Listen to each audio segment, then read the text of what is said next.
This is the Lone Creator YouTube. We hope this video helps. You'll begin by confirming prerequisites so the ad process is smooth. Make sure you have an active Google account and your phone number ready. This speeds verification. Open Google Pay after installing or updating it and grant required permissions. Once done, tap your profile icon or the account button to start adding an account. You're initiating a secure link between your device and Google services, which lets Google Pay fetch accounts and payment details, so be patient while it loads.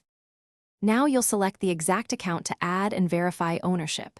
Tap Add Another Account or use a different account, then enter your email and password. Make sure you read permission prompts and allow access so Google Pay can link your data.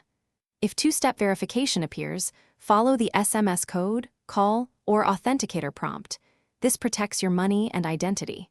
Once verified, Google Pay may ask to confirm basic profile info. Double-check that your name and recovery options are correct before proceeding. Finish by confirming the account is listed and enabling any payment methods you want to use. Tap to set a default card for contactless payments and review transaction privacy settings.